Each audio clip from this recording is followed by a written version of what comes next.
And I learned early on that I was either going to have to bend, fold, and be miserable trying to please somebody else, or I was going to do what was best for me and do the things that I wanted to do. And being able to make that decision early on has blessed me in so many different ways. And as I continue to grow in my career and do so much stuff for myself, it makes it easier to be able to say no to the things that I don't want to do. I don't have to do anything. Now, there are things that I probably could get a little more publicity, could get a little bit more money doing, but that's not my end goal and not my all-in focus. Like, there are so many things that are more important, and I want control over how the world sees me and my story. So I ain't gonna let that. Right. Yeah. I think initially when we all first started learning about you, the way the world saw you was literally through a sex scene. Yes. On All the Queen's Men. Yeah. When you think about that now, do you still say, I'm glad I did that? Or are you kind of like, if I had to do it all over again, I would do it differently?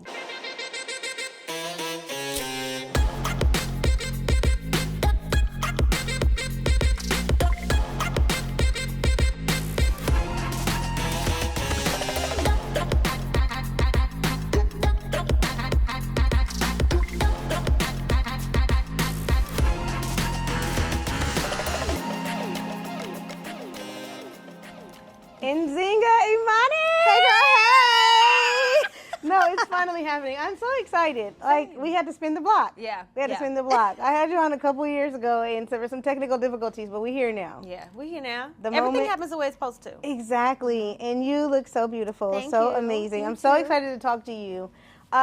First of all, congratulations Thank on you. everything. Is your life, when you think about it now and you wake up, pinch me? Is this really my life? Or what do you think about this current season that you're in? This is gonna sound a little arrogant. Okay, we're here But for this feels very normal to me. I'm ready for the next level and next level. You Yeah. know, I appreciate where I am, and I feel like I worked and grinded for this, but I'm always looking to the next. Yeah. Although I appreciate the time I'm in, I'm ready to get more busy, do more things. You know, it never stops. Yes, that's what I Yeah. was wondering. Like when you were coming up here, coming from another event, and then last night, shout out to the show, Friend Zone. yes. Shout out to Angelo. That's that's fam right Oh, there. So yeah, good. I have to check that movie out. by the way. Yes. I was like, does she sleep? Do you No. sleep? No, not lately. No, but last night we had the premiere for Friend Zone. It's on All Black now, so y'all go check that out. It was fantastic working with Angelo. I've known him for many years, so to be able to play with him on screen like that, it was really fun. Yeah. That's so good. And with your schedule, are you feeling like, you know, like you said, it's normal? How are you adjusting to the pacing of the nonstop thing after thing, gig after gig? I'm very familiar with that kind of pacing in life. Okay. I take my breaks when I need to. I'll definitely hop on a flight real quick, dip my feet in some water, and just unplug.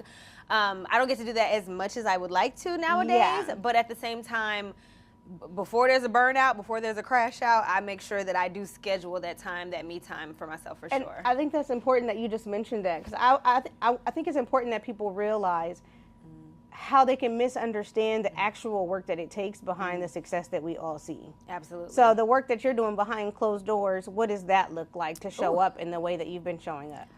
People are always surprised at the amount of hats that I wear. Okay. A lot of what I do, they expect that I have an assistant or someone else. Like I was sending out the invites for the premiere, and people were responding, and you could tell they didn't think it was me. And even now, they're like, "Wait, it was really you sending out invites and responding to people who couldn't get in?" Because we had to get a second theater. Wow. The what is it called? The The response was Oh. so big that we ended up having to get a second theater in the venue and show that time. So doing all of that, and now mind you, we found out that the show was coming out like not too long before. So I had God. about 4 days to plan the premiere, but Oh my gosh. it happened. It worked. Shout out to Bay, God's Yes. Vision. He definitely supports me in all of that, and he's the one who really pushed me. Was like, don't let an opportunity to celebrate what you did pass. And I appreciate him saying that, because I was definitely gonna allow this time to pass. But I'm so glad that we took the time, put it all together, and celebrated, because it was truly beautiful. Yeah, what a night. Yeah, That's yeah. so exciting. For your roles in particular, that one specifically, do you still find it exciting to kind of jump into the craft itself, right, of acting? Because you can Absolutely. kind of just get stuck in the ringer, it get monotonous, especially if you're playing a certain character for so long. But what work did you have to do to be excited about the craft of really developing a character? I'm always excited about that part. Okay. Luckily, in this part, I feel like a lot of the roles that I've been given are ones that are loosely based off of my real life. So it makes it a little bit more fun and a little bit easier to get into it. Because I get to kind of play me in some of the pieces. But I think Friend Zone is a good example of that. Courtney Arlette, the writer, director, has been a friend of mine for a long time. She was one of the first people to give me a leading role in Pretty for a Big Girl, the web series we did. So she kind of loosely based this character off of the character in that series, which was also very similar to my life. And I think naturally I bring a lot of my personality and similar into the character, so it makes it kind of easy. It makes it fun. It's really just all about bringing the story to life and the people that you're working with. If you have a good team around you, a good cast around you, it makes it all that much more exciting to come to work every day. And to what you just said, like being surrounded by the right people, I think that is one of the things that actually helps you stay protected in terms of like your mental wellness, your health, healing, any growth that you're going through. What things do you make sure that are in place so that you can still be full and whole? Well, I'm an Aquarius. So if I sense bad energy, I get away from it. Abort mission immediately. And sometimes that looks weird to people because people feel like you're obligated. I'm not obligated to anything. And if it's not going to add to my peace and my growth, then why am I doing it? And why am I going to put myself in that position? I've had too many experiences that backfire ultimately. You know, you put time and energy and work into something, and if you're doing it with the wrong people, it will fall apart every time. So I don't put myself in that situation no more. If it feels wrong, I'm getting up out of there as gracefully as I can. That's funny that you say that, because I just made a post a couple weeks ago that talks about like the power of just changing your mind. Yeah. And like being able to just decide, I'm good on that. I don't actually want to do that, or I don't want to do that anymore. Was that something that you kind of learned over time? Was there an isolated moment that you can be like, yeah, see, that's what made me decide I'm going to honor myself and not be a part of things when I feel like it doesn't really service me? That ability has definitely grown over time, but it started pretty young. I come from a Caribbean household.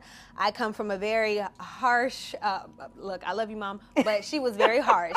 And I learned early on that I was either going to have to bend, fold, and be miserable trying to please somebody else, or I was going to do what was best for me and do the things that I wanted to do. And being able to make that decision early on has blessed me in so many different ways. And as I continue to grow in my career and do so much stuff for myself, it makes it easier to be able to say no to the things that I don't want to do. I don't have to do anything. Now, there are things that I probably could get a little more publicity, could get a little bit more money doing, but that's not my end goal and not my all-in focus. Like, there are so many things that are more important, and I want control over how the world sees me and my story. So I ain't gonna let that. Right. Yeah. I think initially when we all first started learning about you, the way the world saw you was literally through a sex scene on All the Queen's Men. Yeah. When you think about that now, do you still say, I'm glad I did that? Or are you kind of like, if I had to do it all over again, I would do it differently? I would absolutely do it again. Really? I would, and I'll say why. I feel like it was revolutionary in a lot of ways. I get people, it's funny because I'm a series regular on a different show now, but I get recognized for that scene, that one episode of All the Queen's Men way more. People related to that so much. They love being able to see a 3X, 300-pound person in an intimate love scene. And it was shot so beautifully. It was so romantic. I loved the way it came out, and it was liberating, truly. I feel like it opened me up as well. Like I felt a lot more, I don't know how to explain it. It just felt freeing. In the moment, did it feel freeing? Yes. Really? In the moment, yes. But I'll tell you why. I guess it's a sibling thing, it's a protector thing, but I was doing the scene and Rashawn Ali was also in it, and I knew that she was nervous about it. She's got a very good established career. She's been in front of people for a long time. She's got kids and a husband, and I knew that she was nervous about it. Yeah. So in my mind, it was like, create a safe space, like welcome her, that kind of energy. Yeah. And it made me not think about me in it at all. Like, I was ready. They were like, okay, now it's time. I dropped my robe before everybody else was even ready. Like, they literally started taping. There's some shots that the other people are literally getting ready, and they're just filming me, like, dry humping a pillow. But where's that pillow? Look, I don't know now. Probably still a TPS set, but it was really liberating, and I still get so much great feedback on it and what it meant to so many people. So I don't regret it at all. The place I am in my career now, I probably wouldn't do that scene again now unless I was a lead and it was very relevant to the story. Because at the end of the day, the flip side of that is it's out there forever. Yeah. You know what I mean? And people reshare it. It's all over Twitter. Girl. You know, I got classmates that probably think I'm just out here doing flicks because it's out of context. But I don't regret it. It is what it is. But the internet does live forever. Yes. So be mindful of that too. Yeah. That is so good. I think one of the more so glaring, obvious transitions that you've made now, if anybody follows your brand, is your brand, your philosophy has been so tied to being a plus size actress, plus size model. You are clearly on the verge of exiting out of the plus size realm. How have you been able to navigate that? Because for so long, your weight journey has been tied to your brand, and now that you're losing so much weight, what is that like for you? For me, I still feel the same way. I probably have a bit of body dysmorphia when it comes to it, because I still go into stores and I was like, I can't get nothing in here. And then I'm like, oh, wait, I probably can. But at the same time, I don't think I'll ever not be plus size. I'm 1X now. Yeah. My body fluctuates. It always has. I mean, when I did Friend Zone 3 years ago, the way I look there is different than how I looked in the last season as a Tima, which is different from the first season as a Tima. Yeah, nobody can keep up. We're trying to figure out, like, wait, where is the real version? Because there's so many different. And I don't know either. Because you know, I know I'm locked in and I'm doing the work now when I'm consistent, but I slip up every now and then, and I do hope to continue and stay focused and doing what I'm doing, because ultimately it was about stamina, feeling healthy. I'm getting older. I wanted to be mindful that as I get older, the snapback ain't quite the same. Right, you know, little things like that. So I am trying to maintain the work that I'm doing now, but at the same time, I'm open to it, because it was never about just being plus size. It was about body positivity. It was about loving you where you are in your journey, wherever that may be at the time. Yeah. So I don't feel like, I feel like I was a bad then, and I'm a bad now. Right. And if I go up or if I go down, it's the same thing for me. And I feel like your journey this whole time has been very inclusive to people being able to give feedback, to tell you how much it means to them, that they feel seen and they feel heard. What has the response been for you, and what is your answer to people who are like, Nzinga, how are you losing all this weight? I mean, I feel like I'm pretty transparent. I was very clear that I'm not about to make my page a weight loss page. I've always shown what I've done. I've shown the dance classes. I've shown the 6 a.m. workouts. I've shown when I do my 3-day cleanses. I do a 3-day cleanse at the top of every month. Yeah. These are things that I do to manage my intake. I also stopped smoking. Now, I don't tell everybody that I smoke, but that was a big part. Cigarettes? No. I was about to say, you've been out here smoking cigarettes in 2025? No. But whatever I was smoking was making me eat things that I wasn't even hungry for. Wow. You know, and then you're going to bed and on a full stomach, or you're craving things that you wouldn't normally crave. And that started in 2020 during the pandemic. It was a coping thing. And my weight drastically increased during that time. So even just cutting out that one thing has changed so much about everything. So there's a lot of little things that if I put a list, it would be so long. But you know, cutting out carbs, cutting out sugar drinks, things like that. It's a lot. But at the end of the day, it was also movement. I had an injury in my wrist, an injury in my ankle, injury in my knee. So I had stopped doing as much work as I used to when it came to just being physical and moving. So working with my trainer, he's got me doing like little things to strengthen the parts of me that I had kind of let slip. And the movement, the consistency, the community of like my line dance classes and stuff like that, soca classes, that is what helps me maintain and keep going, and it's been great. I love it. So you never actually decided to consider the shots, the injections? No. Well, I will say this. I tried one for a month. Okay. It's not for me. And I knew it wasn't for me because, frankly, I'm not a medicine person. Like, I will barely take a Tylenol for a headache. Like, you'll have to force me. I'll have to be crying in the bathtub before I'll take a pill. So to do an injection was just a lot. And I was like, I wanted to try it only to see like how it could jumpstart, you know, but I didn't like it. It didn't quite work for me. But of course, I know that it takes longer than a month to actually work. Yeah, but I was not comfortable committing to continuing to do that. There's not enough research to me. I just didn't like it. And I was like, you know what, this is also something that I don't feel like I could maintain. Because I feel like that's what everybody's thinking. Yeah. They're saying, no, absolutely. You know, they're thinking like, and I'm glad that you're like clearing that up, because they're thinking this girl's out here like, she got skinny to us, it looks like on content. Overnight. Especially because the episode of the new season came out, you know, 16 months later. And so they're like, wait, I just saw you on TV. But that was a year and a half ago. So, you know, and even during that time, I was already working towards losing. So I know it looks overnight. It's not overnight. It's not overnight. And there's nothing wrong with the shot. I can't say there's anything wrong. I know people who have used it and who loved it and it worked for them. And I know people who have had bad reactions and don't like it. For me, I just would not commit to injecting myself. That doesn't work for me. Have you noticed, because like you're saying, you kind of still feel like I'm the exact same person. I'm just showing up a little bit better, more whole. I mean, because no matter what I look like. We don't know where it will take. I don't know if I'll go up and down. What I did know is that if I depended on the shot to do it, then I would probably have to continue in order to not gain it back. I've seen that happen to people. So for me, it was just like, I don't want to get trapped in that cycle. I want to learn the habits that'll not just make me look smaller, but actually help me get physically ready for the next step. I want to join you in the motherhood club. Yes, you know, honey. all of those things, and I want to be able to do it in the best way that I can and be ready for it. So, have you recognized though, with this new transition and you showing up differently, that people are treating you differently? Yes and no. It's interesting to see the reaction, especially when it comes to men.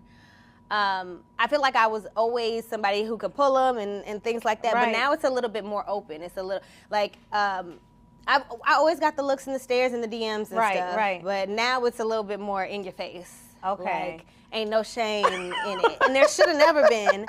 But there's that, and then also women. But I feel like women, it's more so just they want, what are you doing? Tell me what you're doing, and they will tell me I'm a liar to my face that I'm not on the shot, and I'm like, I wouldn't lie. If I was on, that's what I'm just saying. I tried it for a month. I cannot commit to it.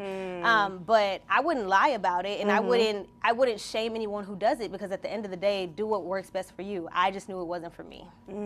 That's good. Well, there it is. Clock that, T. Clock that. Wait, is it this one? Don't get me started, because the kids already pissed me off with the heart. I can't get my life together. That's okay. But anyways, you have done such an incredible job, like I said, at just building your brand, creating a name for yourself, and you're consistent in your content. What would you say is it that you've done strategically to position yourself to kind of be in the position that you are in now, in terms of branding? Like, what can people learn from you in branding? You know, I'm not really sure if there's like a particular strategy that I use. I just kind of show up and show the process and show what I do, show my personality. I probably could do better if I did sit down and really do the planning and hashing it out. But for me, it's just been show the people your journey and be authentic in that. So that's another reason why it's shock and awe when now people are accusing me of things of like, you're a liar. And I'm like, I've shown y'all everything. It's right here. It's all on the page. It's all, like, if you scroll back, if you read the comments, you know, I don't answer every DM, because that would be all I do for the rest of my life if I tried to. And I know that pisses some people off. It's my life, y'all. I only have so many hours in a day, and I'm running several businesses. Like, I need people to understand that. So it is what it is, but I love just showing up authentically. People resonate with that, and I think that's why I've been able to transition into so many different parts, from makeup artistry to clothing design to modeling to acting to singing. Hey! Okay, so top of the year. Yes, that's so exciting. We'll have some music coming, so yeah. I mean, and I think that is because I just show up and show the process. Yeah, I love that, and I think the key word that you said there is that authenticity. Have you ever found yourself where it's like, okay, you know what, I'm just posting a post now. This is not even like my true self. And did you take that content down, or is it just you kind of recognizing like, okay, I can't show up that way? I don't think I've ever just posted to post. Now there are some times where sponsored content or something that I'm doing for a brand, but I never truly get behind a brand or agree to do anything with a brand that I don't actually like. Like if somebody sends me something and it's ugly, you won't see it. So everything else is it's still me. Sometimes the scheduling of when certain things go out, that's probably the most hectic part of like trying to make it make sense and not like overwhelm people.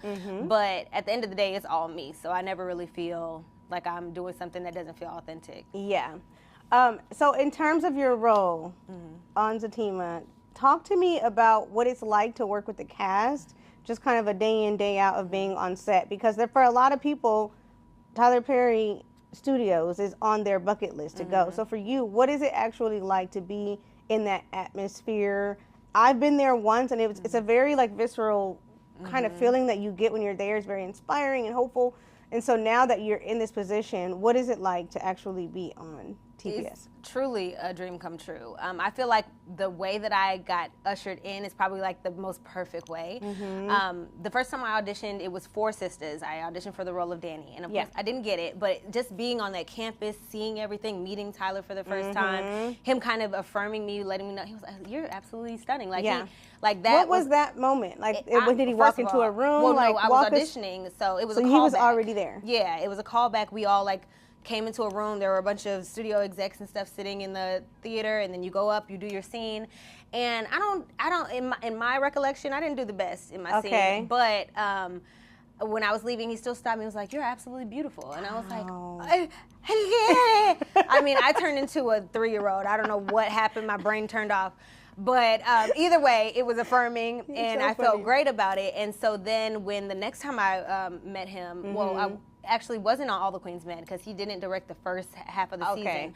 But that was the first time I was in the bubble at TPS during the pandemic. If you were working at all as an actor, you were most likely quarantined. And Tyler Perry Studios is so effective in that because it's a town. It's truly a town. It's an old fort, like a military fort. So it has everything in there, from church to the housing to cafeteria. Like, they have everything there. So while we were quarantined in there, it was kind of like a summer camp. You were there with, you couldn't leave. You were there with all of your castmates.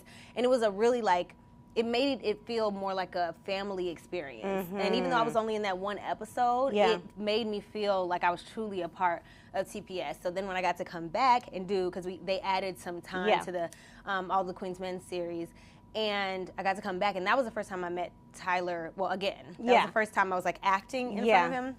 And I must have made a good impression because then I got asked to audition for Zatima, and to go from one episode, basically one scene, to being a series regular on another show, and then being written into Sisters, because Zatima is a spinoff of Sisters. It's like when it rains, it pours, and the blessings come. And then to also see the way that he has changed so many people's lives. Because when you're on that campus, you really realize, I mean, there's thousands of people that he's employing. And that's families multiplied exponentially. Like, he's changing all of these people's lives. I mean, I can think of how many people in my life he's impacted just by impacting me, you know, and the things that I've been able to do with the income and the experience and the now that people know me as a part of the Tyler Perry universe. So to think about that over and over, I mean, he's doing probably 20 to 30 shows a year, and not to mention the movies. Like, he's got so much going on. So it's really inspiring too. Like, it makes you want to do more. If he can do this and run this and do that, it's like, oh, what am I doing to serve the, I mean, because then he's got his philanthropy at the same time. I mean, so many things. So many. It's truly inspiring. So it just makes you want to do more. Yeah. Are you still kind of tapped into the modeling space? Is that still like a high priority for you, or is it just like, okay, acting for now? I'm open to whatever. I feel like God he always directs my steps. So I don't say no to anything if I have the capacity to do it and it's something that I like. I love modeling. On the way in here, I just was watching a Portia show episode that I'm modeling in right now for one of my friends. Yeah, that's what my sister was telling me. My friend Summer, she's one of the first people to ever style me. She was going on the Portia show. She was like, "Would you mind modeling?" I'm like, "Yeah, girl, I love the Portia show. Let's go." Like, I would never scoff at that. So you seeing that episode today, that taping, what was it like to see yourself when you're like, wow, this is This is full circle. Like, it was great. I mean, mind you, this is like the third time I've been on the Portia Show. I had my own feature on there about a month ago where we talked about my boutique. I brought my models in and they got to model. So to return the favor, it felt full circle for sure. Like, I feel like nobody's better or like too good to do anything. You just have to fall in line and support the people who support you. Yeah. Summer was there for me in the beginning. I'm going to be there for her now and through the trajectory of my career. And that's how you maintain relationships and you all grow together. Like, same thing with Courtney and the Friend Zone. My first feature film is out now, and the same person who gave me my first shot as a leading role in a web series is now the director and writer of the first feature film that I got to put out. So it feels amazing. And what words would you have for people who are just like, they feel like, I just have these big dreams, I just want to hit it big? Like, speaking to the idea of it's okay to still have an indie project or do your first feature film like on your own budget, but get out there and actually make something of yourself. Because people see this, you know, the glitz and the glam and the stars, and they just kind of want to jump forward into that. And it's not realistic, because at the end of the day, people want to see you are able to do it before they give you the opportunity. Yeah. If I had not had content on my Instagram, content on YouTube that showed that I already knew how to show up and do the things that I was doing, I probably wouldn't have got that opportunity to jump from one episode to a series regular. But when you're already out there doing it and growing with your team, literally, like Issa Rae said, like, we can all come up together. You don't have to shoot for the sky and expect that somebody will open a door for you. If you're not putting in the work and doing it yourself, they're not going to. Or you'll get there and then you'll drop right off because you don't have that foundation. I think that's key, like, when you think of your growth and development over time, right? Is there anything right now that you're like, okay, I have room for improvement in that? That's an area that I'm like, okay, I still need some checks and balances there. I feel like that in everything. Really? I feel like I'm constantly... I'm creating anyway because you're never perfect. But when it comes, I'm still in acting classes. I got an acting coach. I'm doing the music, but I still vocal lessons. I mean, there's really not a thing that I'm doing that I don't feel like there can be improvements on. If you want to be incredible and be the best and be on your Beyonce status, you have to do the rehearsals. You have to put in the work. So yeah, definitely always room for improvement. And I guess because you have so many different facets, so many different talents, how do you know when is the right time to really exercise specific skills and talents that you have? Because I feel like it's hard for people to, like, sometimes finding your niche, like when you can do so many different things, how do you still find kind of like your brand identity with being somebody who's multifaceted? I feel like my brand is me, so anything that I do is going to fall in line with that.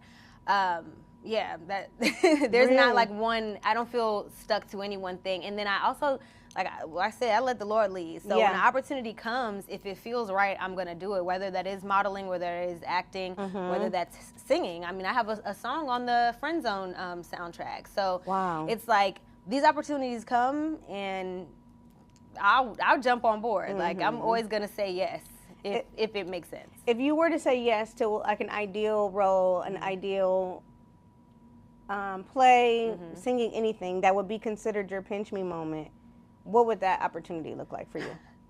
I know this is going to sound generic, especially because the movie's coming out and now it's like known and everybody knows it, but Wicked has forever been like my dream. Really? Broadway, to play Elphaba, or honestly, or Glinda. Either one. I wouldn't mind playing either one because I love Kristen Chenoweth. Either of those characters on Broadway, that would be probably like the pinnacle of, I would just melt. Really? I would just, thinking about it right now, I'm like, I'm about to tear up. Let me chill. Oh my gosh. Yeah. What is it about that story? It's so moving, but the music is so powerful. And then it's just one of those things that, like, growing up, I feel like it got me through a lot. Like that soundtrack, and I'm talking about the original Broadway cast soundtrack. Like, it's so moving, and the story is so much deeper than what people really know and see. Like, it's about race. It's about just so many things.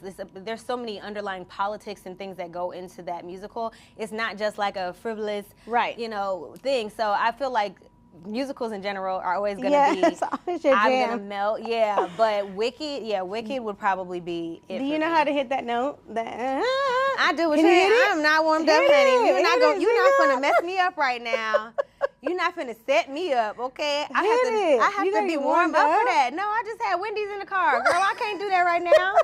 You got to prepare for these types of things. She did that. She did that. Yeah, Cynthia Erivo. Oh my God. My girl Ariana Grande is killing it. Indina Menzel and Kristen Chenoweth, the originators.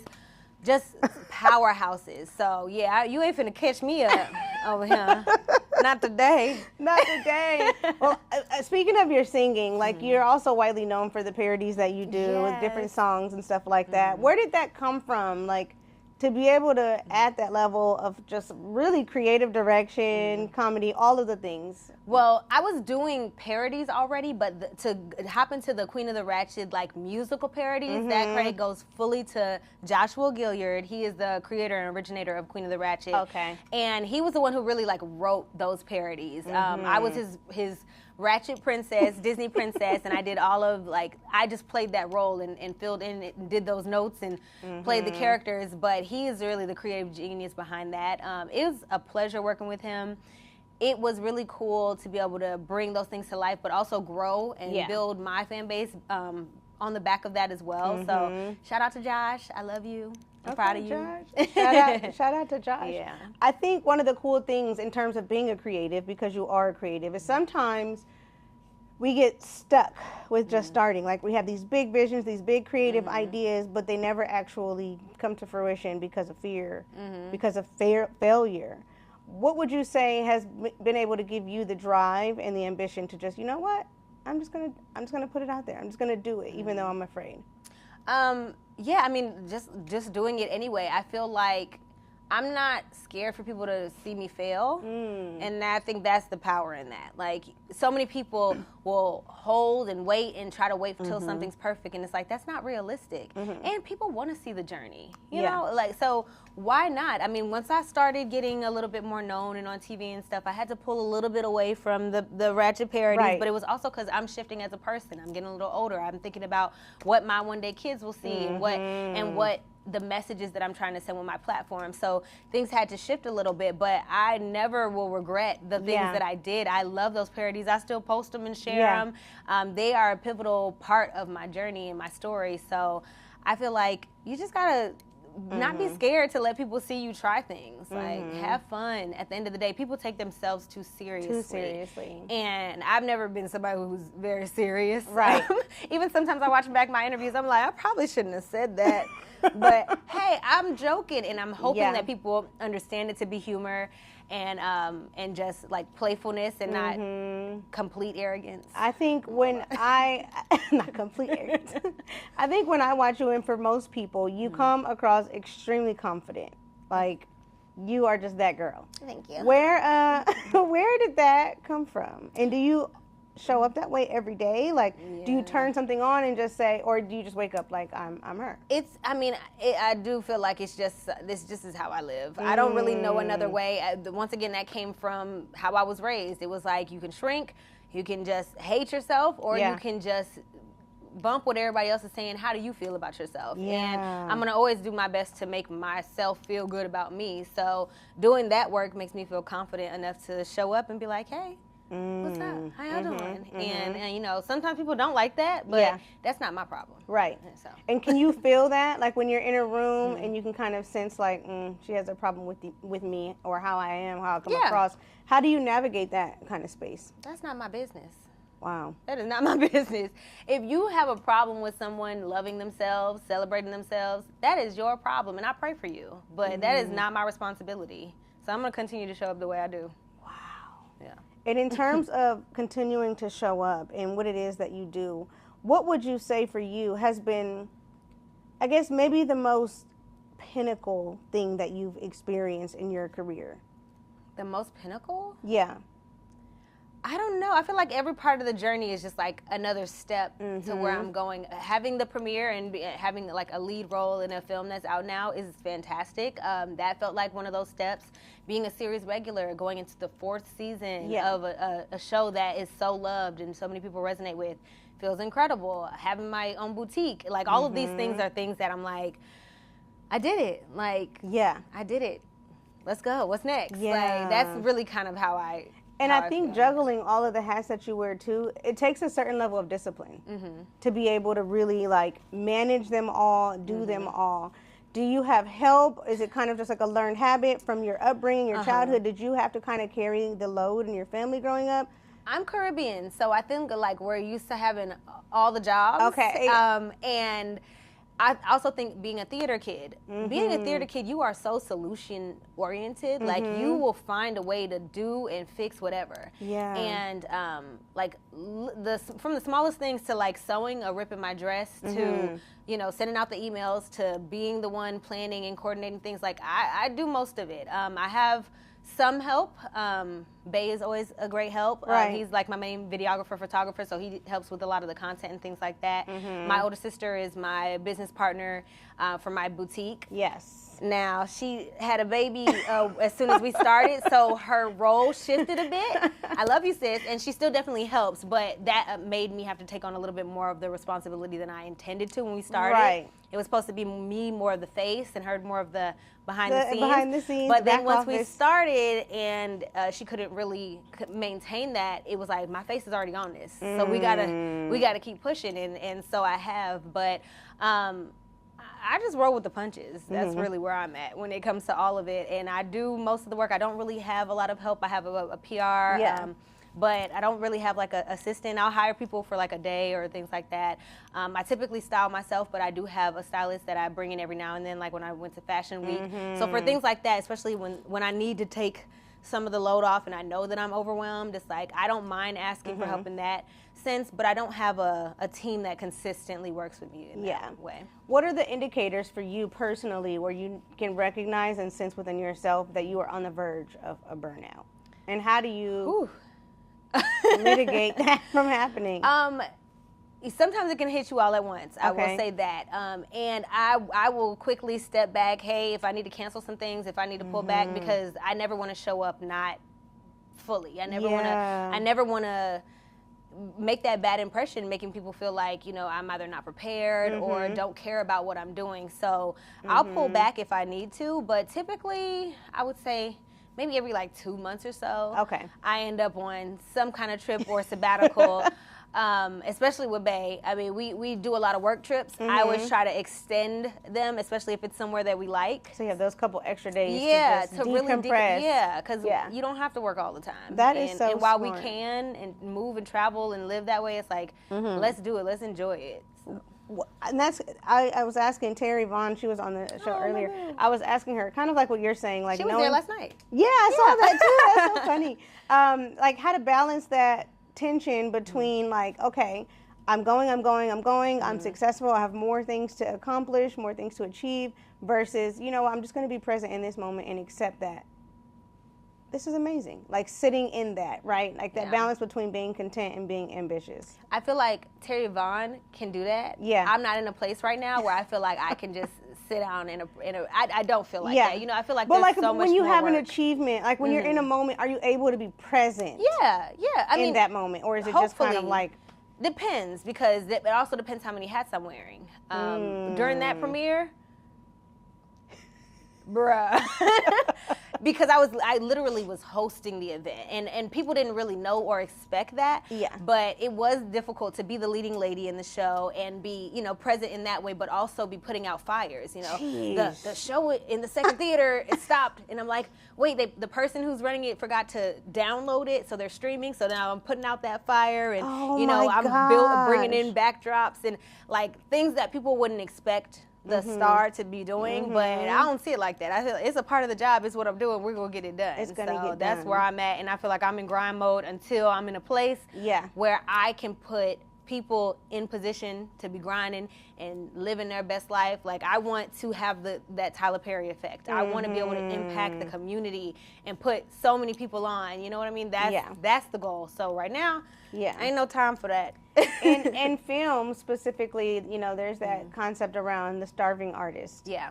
Is that still a real thing? No. Oh, not for me. Not for me right now. But of course, it's a real thing. I mean, there are lots of people who are pursuing this, and it requires funds. I mean, I'm so grateful to have had the trajectory that I've had where now, and I still live like a starving artist. I don't know if it's the Caribbean me or what, but I haven't touched most of my money from the show. Like I put it away. I don't see it.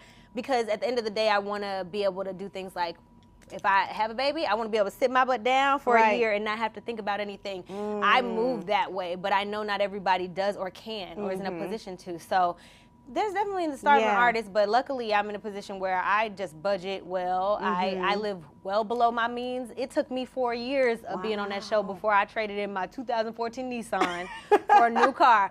I would pull up places, they'd be like, why are you still in that car? And the only reason I could think of is like, until I know I can buy something like 4 or 5 times over without even thinking about it, I don't want to do it. I think that's so interesting because we get these opportunities and then it's like, okay, I got to now keep up with the Joneses, right? What kept you from like doing that immediately? Because you know, like when you get around certain people, you start to feel like, okay, I got to level up to the rooms that I'm getting in. Why did you decide to keep that? That is a real thing, but I've never cared as much about what other people think. I care about the position I'm in and how it's going to affect me and my family. So I didn't have a real, like, I didn't feel a lot of pressure, although I did know it was there. I definitely felt the judgment. I saw the looks. That's never really mattered too much to me. But, yeah, I mean, eventually it was more so about, like, I want to invest in the future family that I want and the things that I'm doing. If I didn't have that big old truck that I got now, when lugging all that stuff to the premiere might have been different. So it was just kind of like, it had to make sense for my business. It had to make sense for my life, and not just because somebody else thinks that I need to be driving this. No. You can keep that because you ain't got to pay the bill. You ain't got to worry about me. That's how I feel about that. Y'all not going to pressure me into being broke. I love that. And you've mentioned a couple times, like really wanting to start a family. Is there something that toils within you where you're trying to figure out, like, wow, my career is really taking off, but for whatever reason, I can't seem to get this family box checked? Is it something that you want right now, or is it something that's just it's something I want and I'm ready for when it happens. I'm not in a rush, but I'm also not shying away from it. I'm definitely open to it. Me and Bay are in a great place. Okay. I know he would be a great father. I know I'm in a position where I'll be a great mother and I'll be able to do the things that I need to do as well. So I'm really just kind of in a space now where I'm letting God lead once again. I don't rush anything. So if it happens, let's go. And luckily, I'm like, being a part of the CPS universe makes me feel very comfortable with doing that because he's all about family. Like, there's really not anybody on our show aside from Crystal and I who haven't had a baby since we started. Everyone else has added to their family and they work around it. You know, it means something to them. So I don't feel like that would slow me down or stop me. I feel like it will happen when it's supposed to, exactly how it's supposed to, and I'm good. Wow. Yeah. That's beautiful. When you think of the legacy, essentially, that you want to leave, when people say your name, what is it that you want to follow? I just want to be the person that they think of about confidence and living out loud and not shying away from anything. Like, just go for it. That's what I want to be associated with. I love it. Well, thank you so much for coming on. I'm glad we got to talk, girl. You too. So good. Thank you. You too. So proud of you. Keep doing the work, and we're going to be watching you. The big screen, all the things. Can't wait to see that singing thing that you got next. Thank you. Yeah, I'll be back to give y'all a little serenade. And if I had some warm-up time, I might have give y'all a little Cynthia. But you can't just spring that up on you, girl. I can't just spring Cynthia on you like that. Okay. Well, thank you so much. And we're going to be watching you. Congratulations on all your success. Wish you the best. Yay!